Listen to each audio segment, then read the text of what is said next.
Welcome students, I hope you all are fit and fine. और आज हम पढ़ने जा रहे हैं एक्टिव एंड पैसिव वॉइस।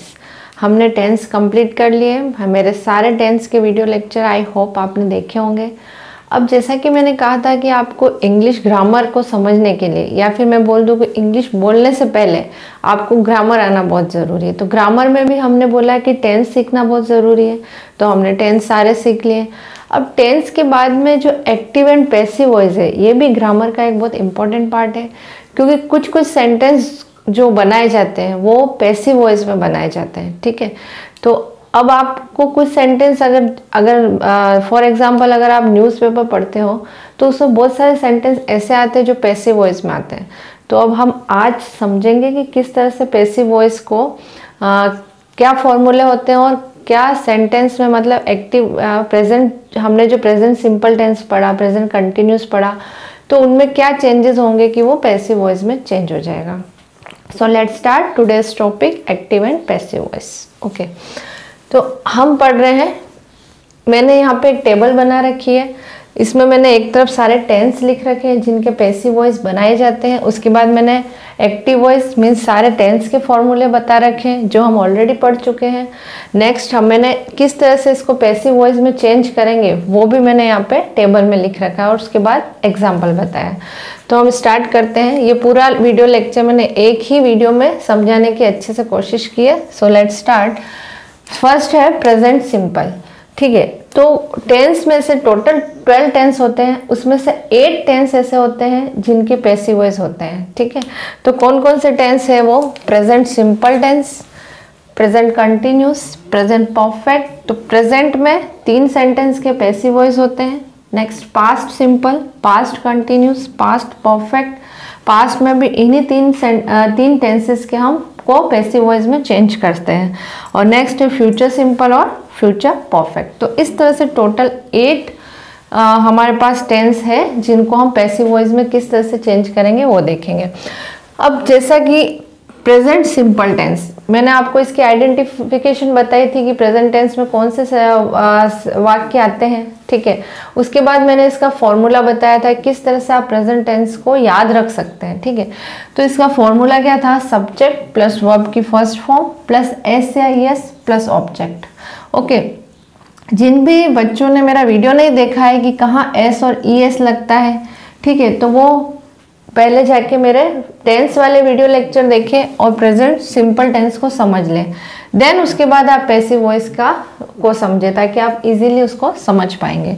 तो ये हमारा फॉर्मूला था सब्जेक्ट प्लस वर्ब की फर्स्ट फॉर्म प्लस एस या एस प्लस ऑब्जेक्ट। अब जब इसको पैसिव वॉइस में चेंज किया जाता है, ठीक है, पैसिव वॉइस में चेंज, अच्छा चलो मैं आपको एक बार एक हिंदी में एग्जांपल दे देती हूँ। जैसे हमने एक एग्जांपल लिया था इसमें कि मैं खाना बनाती हूँ या मेरी मम्मी खाना बनाती है। तो ये एक तरह से एक सिंपल सेंटेंस हो गया है ना, माय मदर कुक्स फूड। ठीक है, ये मैंने एक सिंपल सा सेंटेंस बना दिया।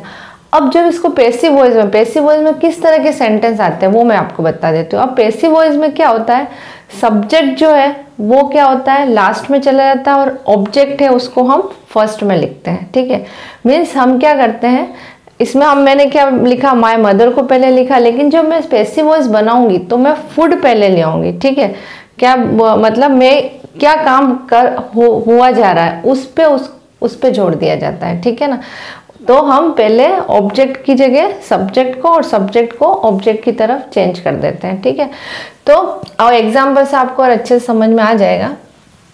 तो जब पैसिव वॉइस बनता है तो जो सब्जेक्ट है, ठीक है, उसकी जगह पहले आ जाएगा ऑब्जेक्ट। ठीक है, तो जैसे मैंने बोला खाना, माय मदर कुक्स फूड, तो फूड पहले आ जाएगा, है ना, प्लस इज एम आर। ठीक है, उसके बाद जो है वो हेल्पिंग वर्ब आती है, हेल्पिंग वर्ब आएगी इज एम आर। ये किसके ऊपर डिपेंड करेगा? ये डिपेंड करेगा कि कौन सा पर्सन है, first person, second person, third person. ये मैंने आपको बताई है, शी है तो इज आएगा, ठीक है, यू है तो आर आएगा, प्लस वर्ब की थर्ड फॉर्म। अब पैसिव वॉइस में जब ये हम चेंज करेंगे तो वर्ब की थर्ड फॉर्म का यूज करेंगे, और पैसिव वॉइस में कोई भी टेंस होगा तो वो उसमें हमेशा वर्ब की थर्ड फॉर्म का ही यूज होता है। तो ये सबके लिए कॉमन है, वर्ब की third form. Then by plus subject, उसके बाद बाय का यूज करने के बाद हम सब्जेक्ट को यूज करते हैं, ठीक है। फॉर एग्जाम्पल उसने पत्र लिखा, ठीक है, तो अब उसने पत्र लिखा तो पहले मैंने सब्जेक्ट को लिया, फिर मैं बोलती हूँ पत्र उसके द्वारा लिखा गया, तो ये क्या हो गया, पैसिव वॉइस है। उसने काम करा, काम उसके द्वारा कराया गया, तो ये क्या हो गया, पैसिव वॉइस हो गया। तो ऐसे बहुत सारे जो सेंटेंस है वो आपको पेपर में भी मिलेंगे। जैसे मैंने एक ये पेपर है मेरे पास में, ठीक है, इसमें भी मैंने बहुत सारे अंडरलाइंस कर रखे हैं रेड। तो आपको कुछ 40 से 50% जो एक पैसिव वॉइस में भी आपको पेपर के अंदर सेंटेंस मिलते हैं। मीन्स आप जब पेपर पढ़ोगे तो आप सोचोगे यार ये टेंस किस में है, तो अगर इस तरह के टेंस आए, पैसिव वॉइस पढ़ लोगे तो आपको ये समझ में आ जाएगा। जैसे मैंने एक इसमें पेपर में ही एक इसमें रेड कर रखा है मैंने, कि इसमें लिखा है Khan was arrested from his residence by the police. तो ये क्या हो गया, एक पैसिव वॉइस हो गया, ठीक है। He will be produce before a court for further remand, तो ये भी क्या है, एक पैसिव वॉइस है, ठीक है। तो पैसिव वॉइस आप इस पेपर जब पढ़ेंगे तो पेपर में आपको बहुत सारे पैसिव वॉइस में सेंटेंस मिलेंगे, ठीक है। तो अब हमारा हो गया है कि हमने ये समझ लिया, ऑब्जेक्ट आता है, फिर इज एम आर आता है, फिर वर्ब की थर्ड फॉर्म आती है, फिर बाय प्लस सब्जेक्ट। अब हम इसी का एक एग्जाम्पल लेंगे कि किस तरह से हम इसको चेंज करेंगे। अब मैंने एग्जाम्पल लिया है, शी डेकोरेट्स द हाउस। क्या बोला मैंने, वह हाउस को डेकोरेट करती है। तो अब मैंने इसमें किसको पहले लिखा है, मतलब हमने बोला है कि वह हाउस को डेकोरेट करती है, तो सबसे ज्यादा हमने जोर किस पे दिया है, सब्जेक्ट पे दिया है, ठीक है। अब मैं क्या बोलती हूँ कि हाउस उसके द्वारा डेकोरेट किया जाता है, ठीक है। अब मैं सबसे पहले ऑब्जेक्ट को लेके आ जाती हूँ, ठीक है, ठीक है। जो मेन क्या बन जाता है, ऑब्जेक्ट बन जाता है। तो द हाउस, इसको हम लिख सकते हैं द हाउस, क्योंकि हाउस क्या ऑब्जेक्ट है, तो द हाउस। अब उसके बाद क्या लगता है, इज एम या आर, तो द हाउस इज। डेकोरेट क्या है, वर्ब है, तो वर्ब की थर्ड फॉर्म का यूज होता है, तो डेकोरेटेड। तो the house is decorated. Decorated के बाद मैंने बोला है बाय लगाएंगे, बाय, और सब्जेक्ट क्या है, शी। अब शी, तो बाय शी तो नहीं लिखूंगी ना मैं। अब बाय शी किस में चेंज होता है, इसके लिए मैंने एक टेबल बना रखी है कि जो भी सब्जेक्ट है जब हम उसको ऑब्जेक्ट में लिखते हैं, जब वो चेंज होता है तो किस में होगा। तो मैंने यहाँ पे एक्टिव आई जो है वो मी में चेंज होता है। अगर आई सब्जेक्ट है और अगर वो ऑब्जेक्ट की तरफ चला जाता है, जब हम उसको चेंज करते हैं तो बाय के बाद उसको मी लिखा जाता है। ही है तो वो हिम में चेंज हो जाता है, शी है तो हर में चेंज हो जाता है। मतलब जो भी प्रोनाउंस यहाँ पे आपको दिख रहे हैं तो वो पैसिव वॉइस में हर में चेंज हो जाएगा। दे, देम, यू का यू ही रहता है, इट का इट, और वी अस में चेंज हो जाता है। तो यहाँ पे शी है तो शी हर में चेंज हो जाएगा, तो ये लिख दिया मैंने हर। तो हो गया कि हाउस डेकोरेट किया जाता है उसके द्वारा, ठीक है। तो हमने इसको पैसिव वॉइस में चेंज किया। तो इसी तरह से आप, जैसे मैंने एक और एग्जांपल दिया था, माय मदर कुक्स फूड, तो food is cooked bye my mother, ठीक है। तो आप इसको इस तरह से बना सकते हैं। तो आई होप कि आपको समझ में आ गया है कि जब प्रेजेंट सिंपल टेंस में कोई वाक्य है और उसको जो पैसिव वॉइस में चेंज किया जाता है तो हम सबसे पहले ऑब्जेक्ट लिखते हैं, ऑब्जेक्ट के बाद हम वर्ब, हेल्पिंग वर्ब लगाते हैं, इज, एम या फिर आर। उसके बाद वर्ब की थर्ड फॉर्म आती है और बाय के बाद में हम ऑब्जेक्ट की जगह सब्जेक्ट को लिखते हैं, ओके। अब नेक्स्ट आते हैं, तो प्रेजेंट सिंपल टेंस हमारा कंप्लीट होता है। फिर नेक्स्ट है प्रेजेंट कंटिन्यूस टेंस, ठीक है। प्रेजेंट कंटिन्यूस टेंस, अब जब हमने टेंस पढ़े थे तो प्रेजेंट कंटिन्यूस का क्या फॉर्मूला बताया था, हम इसकी आइडेंटिफिकेशन क्या है, वह स्कूल जा रहा है, वर्क इन प्रोग्रेस। तो अब उसका फॉर्मूला क्या था, subject plus is am are plus verb की first form plus ING plus object. Verb की फर्स्ट फॉर्म के साथ हमने क्या लगाया था, आईएनजी लगाया था और उसके बाद ऑब्जेक्ट का यूज किया। तो ये एक बार आप रिकॉल भी हो रहे हैं आपके टेंस। तो अब जब प्रेजेंट कंटिन्यूस टेंस को हम पैसिव वॉइस में चेंज करते हैं तो ऑब्जेक्ट क्या आता है, पहले आ जाता है, तो सब्जेक्ट की जगह आ जाता है object. As it is helping verb वही रहेगी, इज, एम या आर, प्लस बीइंग, ये एक और नया ऐड होता है बीइंग। ओके, उसके बाद आती है वर्ब की थर्ड फॉर्म जो कि सबके लिए कॉमन है, फिर बाय प्लस सब्जेक्ट। ठीक है, तो अगर आपने ये फॉर्मूले याद कर लिए तो आपको इजीली आप पैसिव वॉइस में चेंज कर सकते हैं। तो अब फॉर्मूला पता चल गया, एज इट इज सब्जेक्ट की जगह ऑब्जेक्ट आ गया, इज एम आर आ गया, उसके बाद इज एम आर के बाद लगता है बीइंग प्लस वर्ब की third form plus by plus object subject sorry. अब मैंने एक सेंटेंस बनाया है, he is writing a letter, वह लेटर लिख रहा है। ओके, अब मैं क्या बोलती हूँ, ये तो हो गया हमारा सब्जेक्ट। ठीक है, अब मैं क्या लिखा जा रहा है, लेटर लिखा जा रहा है। तो लेटर, अ लेटर क्या है, ऑब्जेक्ट है, तो लेटर लिखा जा रहा है उसके द्वारा। ठीक है, मैं किस पे जो काम हो रहा है उसको मैं पहले ला रही हूँ। ठीक है, तो अ लेटर कैसे लिखेंगे इसको, अ लेटर इज, इसके बाद क्या आता है बीइंग, तो मैंने लिखा है बीइंग, BEING बीइंग। राइटिंग का थर्ड फॉर्म आ जाएगी रिटन, तो a letter is being written by, और ही किस में चेंज हो जाएगा, ही हिम में। ओके, बाय हिम, उसके द्वारा लेटर लिखा जा रहा है। तो ये हो गया हमारा पैसिव वॉइस। एक और एग्जांपल ले सकते हैं, जैसे my father is reading newspaper. Okay, my father is reading newspaper, तो newspaper is read by my father. Okay, तो is being read by my father। ठीक है, तो ये हो गया हमारा पैसिव वॉइस में चेंज। तो इस तरह से आप और भी प्रैक्टिस सेंटेंस बनाएंगे और प्रैक्टिस करेंगे तो आपको इजीली समझ में आ जाएगा। ओके, तो ये भी हो गया हमारा प्रेजेंट कंटिन्यूस टेंस। अब नेक्स्ट है प्रेजेंट परफेक्ट टेंस। ठीक है, प्रेजेंट परफेक्ट टेंस जो काम हो चुका है। ठीक है ना, ये हमने समझा था, जैसे मेरा होमवर्क हो गया है ना, मैंने खाना खा लिया है, तो ये सब किस में आते हैं, प्रेजेंट परफेक्ट टेंस में आते हैं। और क्या लगता है इसमें, सब्जेक्ट प्लस हैज या हैव, या तो हैज लगेगा या हैव लगेगा, प्लस वर्ब की थर्ड फॉर्म प्लस ऑब्जेक्ट। ठीक है, ये हमने ऑलरेडी पढ़ लिए है, इसलिए मैं आप इसको ज़्यादा मैं बता नहीं रही हूँ। तो आप मेरे टेंस के वीडियो लेक्चर देखेंगे, उसके बाद आप एक पैसिव वॉइस समझेंगे। तो सब्जेक्ट आता है, इसमें हैज या हैव का यूज होता है, और वर्ब की third form plus object.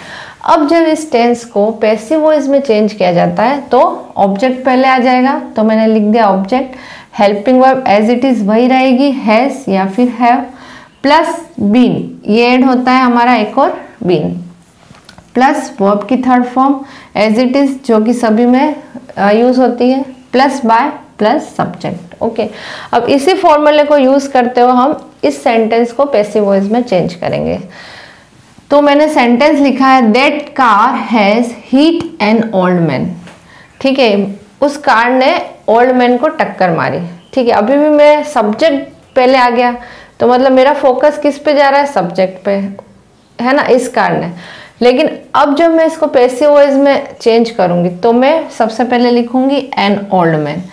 Old man को टक्कर मारी गई उस कार के द्वारा, किसके द्वारा, उस कार के द्वारा। तो मैंने लिखा है पहले ऑब्जेक्ट, तो एन ओल्ड मैन, तो सबसे पहले ऑब्जेक्ट आ गया, एन ओल्ड मैन हैज के बाद क्या है, बीन, तो हैज बीन, ये हमारा फॉर्मूले में भी लिखा हुआ है, सब्जेक्ट के बाद हेल्पिंग वर्ब, उसके बाद हमने बीन यूज किया। फिर वर्ब की थर्ड फॉर्म हिट, तो हिट की वर्ब थर्ड फॉर्म भी हिट ही होगी, तो old man has been hit by that car. Okay, ये आ गया हमारा सब्जेक्ट जो कहाँ चला गया, ऑब्जेक्ट की तरफ चला गया। ओके, तो ये सेंटेंस हो गया, an old man has been hit by that car.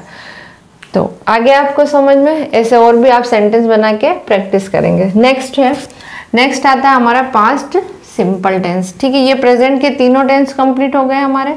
फिर नेक्स्ट है पास्ट सिंपल टेंस। अब पास्ट सिंपल टेंस, ठीक है, उसका मैंने क्या बताया था आपको, उसमें आती है वर्ब की सेकंड फॉर्म, तो सब्जेक्ट प्लस वर्ब की second form plus object, simple सा फॉर्मूला है। अब जब उसको पैसिव वॉइस में चेंज किया जाता है तो क्या फॉर्मूला रहता है, ऑब्जेक्ट पहले आएगा, object plus helping verb use होती है वॉज या वर, प्लस वर्ब की third form plus by plus subject, as it is only क्या आ गई इसमें, हेल्पिंग वर्ब जुड़ गई है और वर्ब की थर्ड फॉर्म जैसा कि सभी पैसिव वॉइस में यूज करते हैं। अब मैंने एक सेंटेंस लिया है, Nisha ate a lot of cookies. Nisha ने बहुत सारी कुकीज खाई। ठीक है, अब निशा ने खाई, अब ये तो क्या हो गया, सब्जेक्ट हो गया, और अ लॉट ऑफ कुकीज ये क्या है, ऑब्जेक्ट है। तो सबसे अब इसमें हमको पहले ऑब्जेक्ट लेना है, तो पहले मैंने लिया अ lot of cookies were a lot of cookies were eaten। Third form क्या है, eaten। ठीक है, a lot of cookies were eaten by Nisha. Clear, बहुत ही सिंपल है पैसिव वॉइस। तो अब यहाँ क्या हो गया, लॉट ऑफ कुकीज खाई जाती है किसके द्वारा, निशा के द्वारा। ठीक है, तो ये भी आपको समझ में आ गया है कि अगर पास्ट सिंपल टेंस आएगा तो उसको हम इस तरह से चेंज करेंगे। ओके, फिर नेक्स्ट है हमारा past continuous tense. Past continuous tense वही जो काम, जैसे मेरी मम्मी खाना बना रही थी, पापा न्यूज़पेपर पढ़ रहे थे, तो ये सब कौन सा है, पास्ट कंटिन्यूस टेंस है। तो हमारा इसमें कॉन्सेप्ट क्या लगाया था हमने, सब्जेक्ट प्लस वॉज या वर प्लस वर्ब की आईएनजी फॉर्म प्लस ऑब्जेक्ट। ये आप पहले पढ़ चुके हो। तो अब जब इसको पैसिव वॉइस में चेंज करेंगे तो क्या आ जाएगा, ऑब्जेक्ट प्लस वॉज या वर प्लस बीइंग। बीइंग कहाँ पे आया, हमारा प्रेजेंट कंटिन्यूस टेंस में भी हमने बीइंग का यूज किया है और पास्ट कंटिन्यूस टेंस में भी हम बीइंग का यूज करेंगे। तो ऑब्जेक्ट प्लस वॉज या were plus being plus verb की third form plus by plus subject. Okay, ये सब में कॉमन है वर्ब की थर्ड फॉर्म। ठीक है, और वॉज वर हमने यहाँ पे भी यूज किया है, एक्टिव में भी और पैसिव वॉइस में भी वॉज का वर। ओनली क्या आ गया, बीइंग आ गया है और सब्जेक्ट की जगह ऑब्जेक्ट, ऑब्जेक्ट की जगह सब्जेक्ट। अब एग्जाम्पल लेते हैं हम, मालती वॉज सिंगिंग अ सॉन्ग। मालती गाना गा रही थी। अब ये तो सब्जेक्ट है, ऑब्जेक्ट क्या हो गया, सॉन्ग। ठीक है, अ सॉन्ग ऑब्जेक्ट है, तो सबसे पहले ऑब्जेक्ट को लेके आते हैं। तो a song, example, a song was being. Being है, फॉर्मूले में लिखा है हमने बीइंग, तो अ सॉन्ग वॉज बीइंग सिंगिंग। ठीक है, तो इसका हो जाएगा संग। ठीक है, sing, sang, sung. A song was being sung by Malati. Clear, आ गया समझ में। तो गाना गाया जाता है किसके द्वारा, मालती के द्वारा। ठीक है, तो ये भी आपको क्लियर हो गया है कि किस तरह से हमने एक्टिव को पैसिव वॉइस में चेंज किया है। नेक्स्ट है past perfect tense. Okay, next आता है हमारा past perfect tense. Past perfect tense का क्या फॉर्मूला है, subject plus had plus verb की third form plus object. Helping verb क्या यूज करते हैं हम इसमें, हेड। अब जब इसको पैसिव वॉइस में चेंज किया तो मैंने पहले ऑब्जेक्ट लगाया, object plus as it is had been. क्या नया क्या ऐड हुआ है, बीन। ये हमने प्रेजेंट परफेक्ट में भी यूज किया था बीन और पास्ट परफेक्ट में भी बीन का यूज हुआ है, प्लस वर्ब की third form plus by plus subject. Okay, अब हमने सेंटेंस बनाया है, my uncle had sold the car last year. ठीक है, मेरे अंकल ने कार बेच दी, कब बेच दी थी, लास्ट ईयर। ठीक है, तो माय अंकल सब्जेक्ट है और द कार क्या है, ऑब्जेक्ट है। तो सबसे पहले हम ऑब्जेक्ट लिखेंगे, तो ऑब्जेक्ट क्या है, द कार हैड, हेड के बाद आ गया बीन, हैड बीन वर्ब की third form sold by my uncle. ठीक है, कार बेची गई थी मेरे अंकल के द्वारा। तो the car had been sold by my uncle. अब लास्ट ईयर कहाँ चला गया, इसको हम पीछे लिख सकते हैं लास्ट ईयर, या फिर हम सोल्ड के बाद भी ये लास्ट ईयर को लिख सकते हैं। The car had been sold last year by my uncle. Okay, दोनों राइट है। The car had been sold by my uncle last year. Clear. फिर नेक्स्ट है हमारा future simple tense. Future simple, future simple का sentence किस तरह से, वह दिल्ली जाएगा। ठीक है, वह मेरे घर आएगा। ठीक है, तो ये कौन सी, ये आइडेंटिफिकेशन है फ्यूचर टेंस की। और इसमें हेल्पिंग वर्ब आती है विल, तो subject plus will plus verb की first form plus object.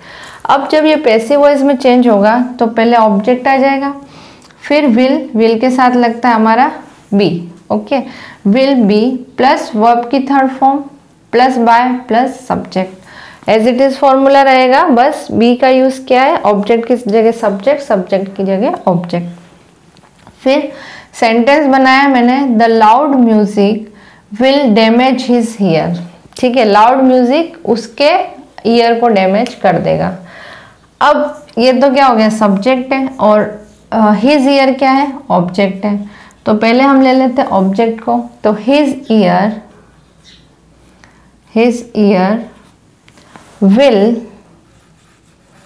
Will के बाद क्या लगाया हमने, बी, तो his year will be damaged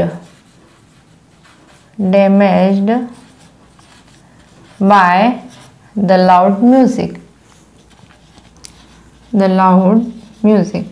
उसके ईयर डैमेज हो जाएंगे, किसके द्वारा, लाउड म्यूजिक के द्वारा। ठीक है, तो ये हो गया हमारा, इसको हमने चेंज किया है किसमें, पैसिव वॉइस में। तो सब्जेक्ट ऑब्जेक्ट जो था उसको हमने पहले ले लिया, उसके बाद as it is helping verb, उसके बाद बी का यूज, फिर वर्ब की थर्ड फॉर्म, फिर बाय, और उसके बाद जो सब्जेक्ट था वो किस में चेंज हुआ, ऑब्जेक्ट में, तो द लाउड म्यूजिक। क्लियर। फिर लास्ट आता है हमारा फ्यूचर परफेक्ट टेंस। अब फ्यूचर परफेक्ट टेंस का फॉर्मूला क्या है, सब्जेक्ट प्लस विल हैव, क्या यूज किया था हमने, विल हैव प्लस वर्ब की थर्ड फॉर्म प्लस ऑब्जेक्ट। ठीक है, अब जब ये पैसिव वॉइस में चेंज करेंगे तो क्या आ जाएगा, ऑब्जेक्ट प्लस विल हैव, और उसके साथ एक और क्या यूज होता है, बीन का। ठीक है, तो subject object plus will have been plus verb की third form plus by plus subject. Okay, इसमें किस तरह के सेंटेंस आते हैं, जैसे वह मैं कल 12 बजे तक यह काम कर चुकी होंगी। ठीक है, तो इस तरह से हम सोचते हैं ना, जैसे आज हम सोचते हैं कल का, कि इस समय तक कल मैं वहां पहुंच चुकी होंगी। ठीक है, तो इसी तरह से हम एक सेंटेंस बना लेते हैं, she will have washed the dishes before evening. वह इवनिंग से पहले ये डिशेज साफ कर देगी। ठीक है ना, ये सेंटेंस किस तरह का है, she will have washed the dishes before evening.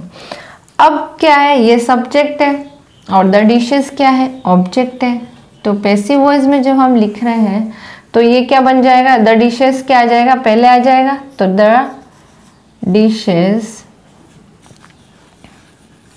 Will, उसके बाद क्या आ जाएगी, हेल्पिंग वर्ब, तो विल हैव के बाद क्या आता है, बीन, हैव बीन, फिर वर्ब की थर्ड फॉर्म वॉश्ड, तो वॉश्ड, ओके, बाय शी किस में चेंज हो जाएगा, हर में। ठीक है, तो बाय हर बिफोर इवनिंग। क्लियर। तो इस तरह से ये सेंटेंस पैसिव वॉइस में जब चेंज किया तो पहले ऑब्जेक्ट आ गया, उसके बाद हेल्पिंग वर्ब, फिर बीन का यूज, फिर वर्ब की थर्ड फॉर्म का यूज, बाय के बाद हमने ऑब्जेक्ट लगा दिया, मीन्स सब्जेक्ट जो है वो किधर चला गया, ऑब्जेक्ट की तरह, तो बाय हर बिफोर इवनिंग। क्लियर। तो इस तरह से अब हमने ये 8 टेंस के एक्टिव के फॉर्मूले, एक्टिव वॉइस मीन्स टेंस के फॉर्मूले, और उसके पैसिव वॉइस के फॉर्मूले टेबल में मैंने लिख दिए हैं। तो आप एक साथ में पूरी टेबल को लिख के आप इजीली याद कर लें कि किस तरह से कौन से टेंस में कौन सा फॉर्मूला पुट होगा। और अभी मैंने यहाँ पे एक एग्जाम्पल दिए हैं, तो इसी तरह से आप 3-3, 4-4 एग्जाम्पल लेंगे और आप बनाएंगे। तो फॉर्मूला सेम रहेगा, बस फॉर्मूले को यूज़ करना है और उस एग्जाम्पल में या फिर उस सेंटेंस में पुट करके आपको बनाना है। तो ये बहुत ही सिंपल है, active and passive voice. I hope आपको ये लेक्चर बहुत अच्छे से समझ में आया होगा। Thank you.